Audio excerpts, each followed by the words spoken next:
आप सभी को हमारा प्रणाम। तो आज के ब्लॉग में मैं आपको अपने फिल्मिंग और एडिटिंग सेटअप के बारे में बताऊंगी। तो एज सच तो ऐसा कोई बहुत बड़ा फिल्मिंग और एडिटिंग सेटअप नहीं है, पर आज मैं सोच रही थी एक ऐसा ही ब्लॉग बनाऊं। शादी से पहले भी मैं ब्लॉग्स बनाती थी, तो उस टाइम भी मैंने एक इस तरह का वीडियो बनाया था कि फिल्मिंग और एडिटिंग सेटअप कैसा है। तो उसमें मैंने काफ़ी सारी डिटेल बता रखी है। आज का ब्लॉग तो मैं थोड़ा नॉर्मल सा ही बना रही हूँ। तो जैसे जितने भी लोग यूट्यूब पर वीडियो बनाते हैं, सबका अपना फिल्मिंग और एडिटिंग सेटअप होता है, और उसमें आप देख सकते हो कि उनके पास कौन कौन से इक्विपमेंट्स है और वो क्या क्या चीज़ें यूज़ करते हैं। तो मेरे पास तो इतने काफ़ी सारे इक्विपमेंट्स नहीं है, पर थोड़ी सी चीज़ों से ही आप एक अच्छा ब्लॉग बना सकते हो। और ये आपकी क्रिएटिविटी पे डिपेंड करता है कि आप यूट्यूब पे अपना वीडियो किस तरह से प्रेजेंट करना चाहते हो। तो कुछ लोग तो काफ़ी सिंपल वीडियोस बना के डालते हैं, कुछ लोग काफ़ी क्रिएटिव वीडियोस बना के डालते हैं, और कई लोग एनिमेशन का भी बहुत ज़्यादा यूज़ करते हैं और उस तरह के वीडियोस डालते हैं। तो उस आप पे डिपेंड करता है ये आपको किस तरह का वीडियो बनाना पसंद है, तो वो उस तरह का आप बना के डाल सकते हो। और अगर आपको एडिटिंग में इंटरेस्ट है तो आप काफ़ी क्रिएटिव वीडियोस बना सकते हो, क्योंकि आजकल अलग अलग तरह के सॉफ्टवेयर आ रहे हैं, तो वो काफ़ी आपको हेल्प करते हैं अच्छा वीडियो बनाने में। तो वो आप कर सकते हो। तो आज के व्लॉग में मैं आपको अपना जो फिल्मिंग और एडिटिंग सेटअप है वो दिखाऊंगी, और मैं एक लिंक डिस्क्रिप्शन बॉक्स में और आई बटन में डाल दूंगी, जिसमें मैं शादी से पहले भी व्लॉग बनाती थी। तो उस टाइम भी मैंने एक फिल्मिंग और एडिटिंग सेटअप का वीडियो बनाया था, तो वो वाला वीडियो आप देख सकते हो। तो आज के ब्लॉग में मैं आपको अपना फिल्मिंग और एडिटिंग सेटअप दिखाऊंगी कैसा है। तो काफ़ी सिंपल है। तो स्टार्ट करते हैं आज का ब्लॉग।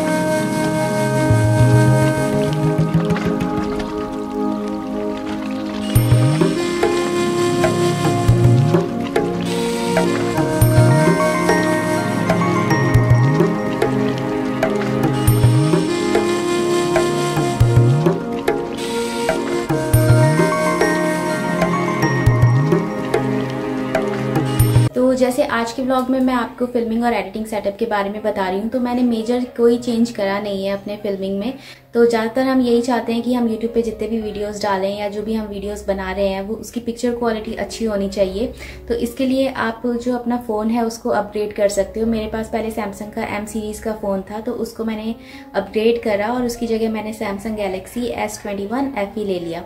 तो ये वाला जो फ़ोन है, इससे भी 4K वीडियोज़ बहुत अच्छे बन जाते हैं। और आप पे डिपेंड करता है कि आप अपनी क्रिएटिविटी के अकॉर्डिंग कैसा वीडियो बनाना चाहते हो।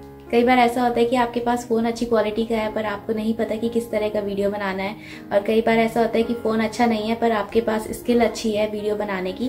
तो ये चीज़ें होती है। इसलिए जैसे एक बीच का फ़ोन चाहिए जो आपके बजट में आ जाए। तो मुझे लगता है ये S21 FE ठीक फ़ोन है। इससे 4K वीडियोज़ भी अच्छे बन जाते हैं, और अगर आप HD वीडियोज़ बनाते हो तो वो भी अच्छे बन जाते हैं। तो ये फ़ोन मैंने बस ये मेजर चेंज करा कि अपना फ़ोन चेंज कर दिया। तो मेरे चैनल पे ज़्यादातर वीडियो जो अभी काफ़ी टाइम से आ रहे हैं, वो सैमसंग गैलेक्सी S21 FE के ही आ रहे हैं। तो इस फ़ोन से जो वीडियो आ रहे हैं वो उस टाइम से हैं जब मैंने अनबॉक्सिंग करी थी इस फ़ोन की। तो उस टाइम से मैं इसी पे वीडियोस बना रही हूँ। तो इस फ़ोन की क्वालिटी भी मुझे अच्छी लगती है, और इससे 4K वीडियो भी सही बन जाते हैं। बस थोड़ा सा स्मूथ चलाने की ज़रूरत है फ़ोन को। जब हम कोई सीन वगैरह शूट कर रहे हैं तो इसमें इसको थोड़ा स्मूथ चलाना होता है। बाकी अगर कुछ लोग गिम्बल यूज़ करते हैं तो उनके लिए तो बहुत ही सिंपल हो जाता है करना। तो ये फ़ोन सही है। तो अब मेरे चैनल पे जो वीडियोस हैं वो इसी फ़ोन से आते हैं, और अब मैं ज़्यादातर वीडियो जो है 4K डाल रही हूँ। कई बार मैं अपने हस्बैंड का फ़ोन भी यूज़ करती हूँ, तो वो वाला फ़ोन तो खैर अच्छा ही है। वो सैमसंग गैलेक्सी S23 अल्ट्रा है, तो उससे तो आप जो भी वीडियो बनाओगे वो अच्छे ही आएंगे।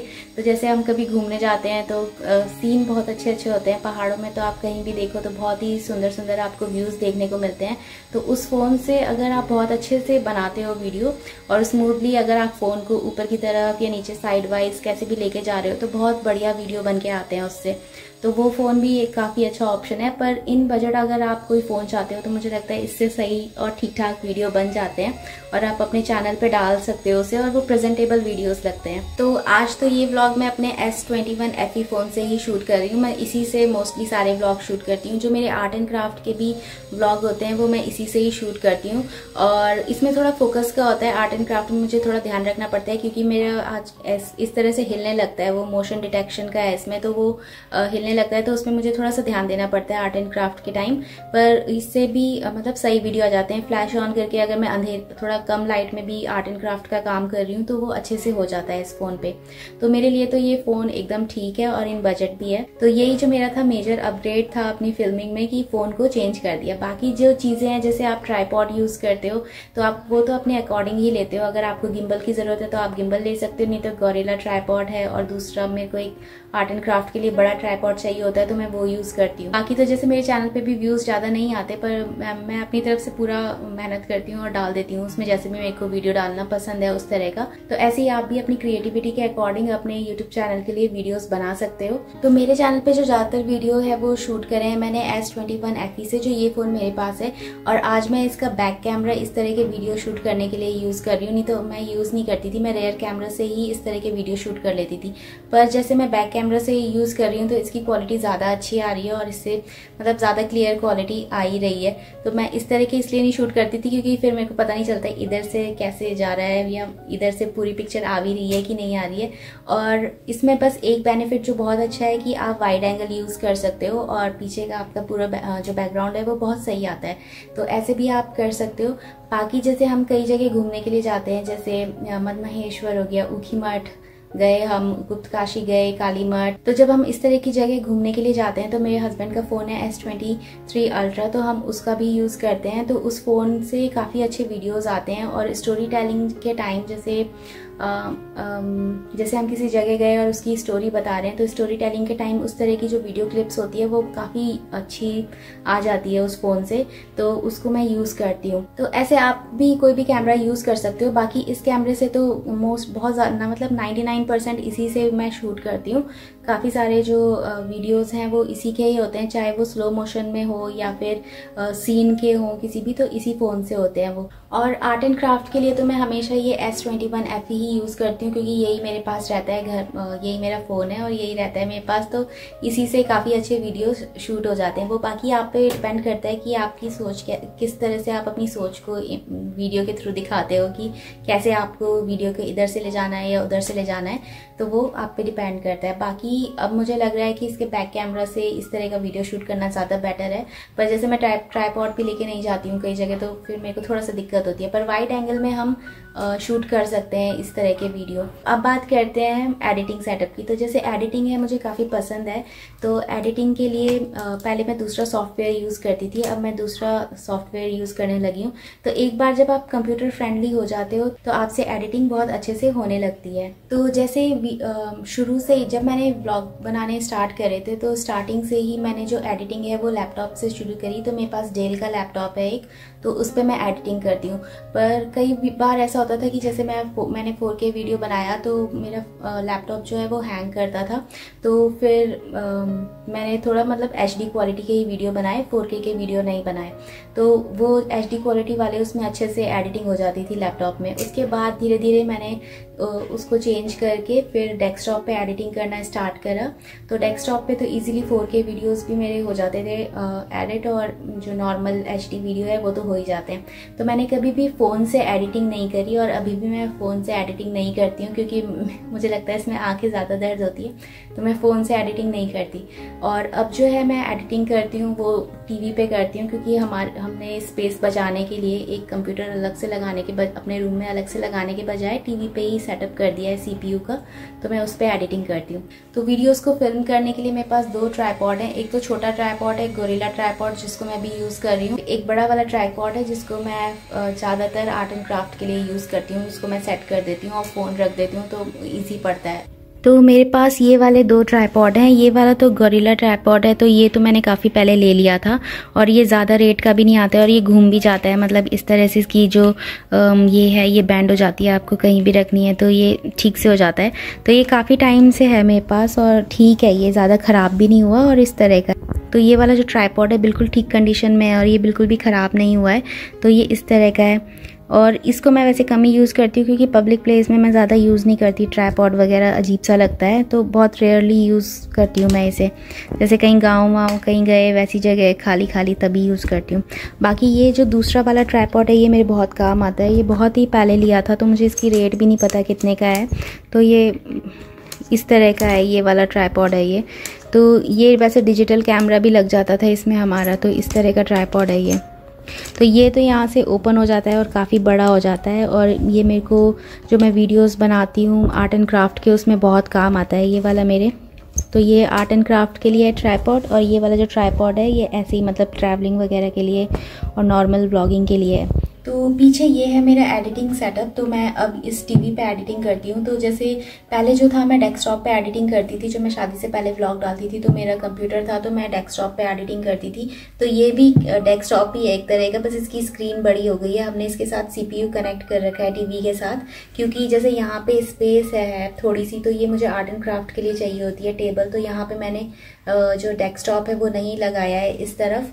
मुझे पता भी नहीं दिख रहा है कि नहीं इसमें, पर क्योंकि मैं बैक कैमरा से कर रही हूँ रिकॉर्ड, तो यहाँ पे मैंने डेस्कटॉप नहीं लगाया क्योंकि फिर स्पेस बहुत ज़्यादा कंज्यूम हो जाता है। तो हमने टीवी पे ही CPU कनेक्ट कर दिया और इसी पे मैं एडिटिंग करती हूँ। तो इस पे एडिटिंग करने से मुझे सिर्फ एक फ़ायदा हुआ, जो हमारे शादी के वीडियोज़ थे तो उसमें हमने जो जितना भी रॉ मटेरियल था वीडियो का वो हमारे वीडियोग्राफर ने हमको दे दिया था, और उसके बाद मैंने उसकी एडिटिंग जो है शादी के पूरे वीडियो की टीवी पे ही करी थी। तो टीवी पे करने से मुझे ये फ़ायदा हुआ कि मुझे अच्छा बड़ा बड़ा दिख रहा था, तो मेरे से सही से एडिटिंग हो गई। जितना भी मैं कट करना चाहती थी वो कट हो गया और अच्छी एडिटिंग हो गई। अगर मैं डेस्कटॉप पे अब मैं जब डेस्कटॉप पे करती हूँ तो वो मुझे छोटा छोटा सा लगता है। तो एडिटिंग सेटअप में ज़्यादा कोई चेंज भी नहीं हुआ है। पहले मैं लैपटॉप पे करती थी एडिटिंग, उसके बाद मैं डेस्कटॉप पे करने लग गई, और इस टीवी के साथ CPU कनेक्ट है तो बस इसकी स्क्रीन बड़ी हो गई है। बाकी एडिटिंग का यही सेटअप है। अब मैं आपको सॉफ्टवेयर बताती हूँ जिसमें मैं एडिटिंग करती हूँ। तो आजकल मैं कैपकट पे एडिटिंग कर रही हूँ, इससे पहले मैं दूसरे वाले पे करती थी। तो एडिटिंग अब मैं इस टीवी पे कर रही हूँ, तो ये एक तरह से ये एक बड़ा डेस्कटॉप हो गया। तो इस पे एडिटिंग अच्छी हो जाती है, क्योंकि जब मेरे को वीडियो देखना है तो मुझे लगता है कि हाँ सही बना है, अच्छा वीडियो बन रहा है। बाकी तो व्यूज़ ऐसे ही डिपेंड करता है, व्यूज़ कितने आते हैं, क्या आते हैं, कितने लोग देखते हैं नहीं देखते। पर यह है कि आप अपनी तरफ से आप सेटिस्फाइड हो कि आप YouTube पे जैसा भी वीडियो डाल रहे हो वो आपको अच्छा लग रहा है या नहीं लग रहा है। एक तरह से हम अपनी जो है मेमोरी भी क्रिएट करते जा रहे हैं। जैसे आप कई जगह घूमने के लिए जाते हो और आप कई तरह के आर्ट एंड क्राफ्ट वाली चीज़ बनाते हो, तो जैसे आर्ट एंड क्राफ्ट की हर चीज़ तो मैं अपने पास रखती नहीं हूँ, कुछ मैं इधर उधर दे भी देती हूँ, और कुछ जैसे बेच दी, जैसे कुछ पेंटिंग्स है वो बिक गई तो वो चले जाती हैं। तो एक मेमोरी की तरह वो मेरे पास कलेक्शन बन जाता है कि मैंने ये पेंटिंग बनाई थी तो उसका वीडियो मैं यूट्यूब पे डाल देती हूँ। तो मेरा एक कलेक्शन है अपनी मेमोरी का। और जैसे हम कहीं जाते हैं घूमने के लिए तो उस टाइम भी इतनी सारे फ़ोटोज़ और वीडियोज़ हो जाते हैं फ़ोन के अंदर कि वो आप हमेशा रख नहीं सकते हो, तो वो आपको डिलीट ही करने पड़ते हैं। तो ये वीडियोज़ बना के ये है कि आप अपनी मेमोरी को एक तरह से स्टोर करके रख रहे हो, सेव करके रख रहे हो। अब जैसे वीडियो स्टोर करने की बात आती है तो जो स्पेशल वीडियोज़ हैं, जैसे हम कहीं बहुत ही सुंदर जगह घूमने के लिए गए तो वहाँ के जो वीडियोज़ हैं वो तो मैं रख लेती हूँ। बाकी जो जैसे बाज़ार के वीडियो हुए या छोटे मोटे वीडियोज़ हुए उन्हें मैं डिलीट कर देती हूँ, क्योंकि वीडियोज़ को स्टोर करने के लिए हार्ड ड्राइव की ज़रूरत होती है। क्योंकि मैं कंप्यूटर पर ज़्यादा नहीं रखती, क्योंकि फिर बहुत भरने लगता है कंप्यूटर, तो हार्ड ड्राइव यूज़ करती हूँ मैं उसमें। तो यूट्यूब तो एक तरह से हमारे लिए हमारी मेमोरीज का कलेक्शन ही बनता जा रहा है, क्योंकि उसमें हर तरह के वीडियो स्टोर हो जाते हैं। और कई पेंटिंग्स कुछ पेंटिंग मैंने बनाई है जो बिक गई या फिर दे दी मैंने किसी को, तो जैसे मुझे वापस देखना होता है कि डिज़ाइन कैसा है क्या है, तो फोटोज़ तो कई बार मैं डिलीट कर देती हूँ। तो फिर मैं वीडियो अपना खुद का वीडियो चेक कर लेती हूँ कि मैंने डिज़ाइन कैसा बनाया था। तो ऐसे भी होता, तो इस तरह से भी हेल्पफुल ही है मेरे लिए। तो बाकी अब कई सुंदर जगह जाते हैं तो वो आपको भी दिखाते ही हैं और हमारा खुद का वीडियो भी स्टोर ही रहता है। तो एडिटिंग में तो जैसे मुझे इंटरेस्ट है तो इजीली एडिटिंग मुझसे हो जाती है। जैसे हमें घर के काम भी करने होते हैं तो जैसे टाइम मिला 11 बजे से या 11:30 से 12 या 12:30 तक टाइम मिलता है, तो उस बीच में मैं थोड़ी सी एडिटिंग करती हूँ। उसके बाद जैसे सारे काम निपटा के 3:30 से या 4 बजे से टाइम मिलता है 7 बजे तक का, उस बीच में एडिटिंग करती हूँ। पर उसमें भी कई बार ऐसा होता है कि हम श्रीनगर के मार्केट चले गए या कई बार हम यहीं लोकल मार्केट चले गए सब्जी लेने, राशन लेने, तो इस तरह से जो टाइम है वो ऐसे ही निकल जाता है। इसलिए रेगुलर वीडियोस मैं डालती नहीं हूँ और डेली लाइफ के वीडियो मैं नहीं डालती हूँ, क्योंकि मुझे मेरे चैनल पे ऐसे ही वीडियो आते हैं ज़्यादातर जिसमें हम कुछ सीखते रहते हैं या कुछ नया बनाते रहते हैं, तो उस तरह के वीडियो मुझे ज़्यादा पसंद है तो मैं वैसे ही डालती हूँ। तो इसलिए जब भी टाइम मिलता है तो मैं थोड़े थोड़े वीडियोस जो है उनको अपलोड करती रहती हूँ और बनाती रहती हूँ। तो यही जो टाइम जो मैंने अभी बताया जो मुझे एडिटिंग के लिए मिलता है, तो यही वाला टाइम मुझे आर्ट एंड क्राफ्ट के वीडियोस बनाने के लिए भी, शूट करने के लिए भी मिलता है। तो अगर आप अपना टाइम मैनेजमेंट सही रखते हो तो सारी चीज़ें हो जाती है धीरे धीरे, और फिर आपका एक रूटीन भी सेट हो जाता है और उसके अकॉर्डिंग आपके सारे काम भी हो जाते हैं, और मतलब कोई भी ऐसा बर्डन सा नहीं पड़ता ज़्यादा। ठीक मतलब टाइम टेबल सेट है तो पूरे काम जो है वो भी ठीक ठाक हो जाते हैं। तो ये अभी मैं दिखाती हूँ। पीछे जो मैं सॉफ्टवेयर आजकल यूज़ कर रही हूँ वो कैपकट है, तो नया है पर इसमें काफ़ी सारे ट्रांजिशन है और ये फ्री भी है और काफ़ी कुछ है इसमें। अभी दिखाती हूँ मैं ये कैसा वाला है। तो ये जो है कंप्यूटर का मैंने तार लंबा कर रखा है, तो यहाँ पीछे बैठ के आराम से जो वीडियो है वो उसकी एडिटिंग हो जाती है। और यहाँ से जैसे ये है तो इस टीवी पे करती हूँ मैं। तो अभी जैसे मैं कैपकट यूज़ कर रही हूँ तो ये मतलब सॉफ्टवेयर सही है, इसमें भी काफ़ी सारे ऑप्शन है, ट्रांजिशन है, तो ठीक ठाक ये सॉफ्टवेयर मतलब मुझे सही लगा। तो ये वाला सॉफ्टवेयर है जो आप यूज़ कर सकते हो अगर फ्री क्योंकि इसमें दिखा तो फ्री रहा था, हमने कंप्यूटर फॉर्मेट मारा तो पहले वाला मेरा उड़ गया था सेटअप, तो ये वाला भी सही है। तो अब जैसे लगता है आइज़ भी थोड़ा वीक हो रही है, जैसे मैं पेंटिंग का काम भी करती हूँ तो काफ़ी बारीक काम हो जाता है वो, तो इस तरह की स्क्रीन मेरे लिए काफ़ी हेल्पफुल है। और नीचे CPU रखा हुआ है इसमें नीचे, तो ये एक तरह का बड़ा डेस्कटॉप है और कुछ नहीं है, इसकी स्क्रीन बड़ी हो गई है क्योंकि यहाँ वाली स्पेस मुझे पेंटिंग के लिए, आर्ट एंड क्राफ्ट के लिए चाहिए, क्योंकि इस विंडोज़ के बाहर काफ़ी अच्छा दिखता है। तो इन फ्यूचर हो सकता है यहाँ पे मैं एक टेबल लगा दूँ, स्टडी टेबल, और ताकि चेयर चले जाए उसमें, और यहाँ पे सप्लाई के लिए स्टडी टेबल, जो मेरी आर्ट एंड क्राफ्ट की सप्लाई है वो स्टडी टेबल में आ जाए। और यहाँ से व्यू बहुत अच्छा दिखता है, पूरा पहाड़ दिखता है खिड़की खोलते ही। इससे पहले किसी वीडियो में डाला होगा मैंने। तो अभी तो बाहर से आवाज़ आ रही है तो मैंने बंद कर रखा है खिड़की, पर ये बहुत अच्छा एरिया है पेंटिंग करने के लिए। तो ये वाला सॉफ्टवेयर है जो मैं यूज़ कर रही हूँ। अभी नेक्स्ट वीडियो जो कल परसों आएगा उसका मैं काम कर रही थी इस पर। तो आज के व्लॉग में तो बस इतना ही। अब नेक्स्ट व्लॉग में कुछ बनाना सीखेंगे क्योंकि अब दिवाली भी आ रही है, तो जैसे मैं आउटडोर डेकोरेशन भी कर रही हूँ और घर की अभी इंडोर भी कर रही हूँ। कुछ आइटम्स बनाए थे तो उन वॉल पे हैंग करने के लिए, तो वो भी मैं धीरे धीरे दिखाती रहूँगी आपको नेक्स्ट व्लॉग में कहाँ कहाँ लगाए हैं। पर आज के व्लॉग में बस इतना ही। अब नेक्स्ट व्लॉग में देखते हैं क्या करेंगे, और या कहीं जाएंगे तो वो दिखाएंगे। तो अभी मेरे ये वाला जो शादी का मैं वीडियो बना रही थी उसकी एडिटिंग कंप्लीट हो चुकी है। तो शाम को भी जैसे मुझे टाइम मिलता है तो डिनर बनाने से पहले मैं थोड़ा एडिटिंग का काम कर लेती हूँ, क्योंकि 5-6 बजे टाइम मिलता है तो वो कर लेती हूँ एडिटिंग। तो इस तरह से हम एडिटिंग करते हैं।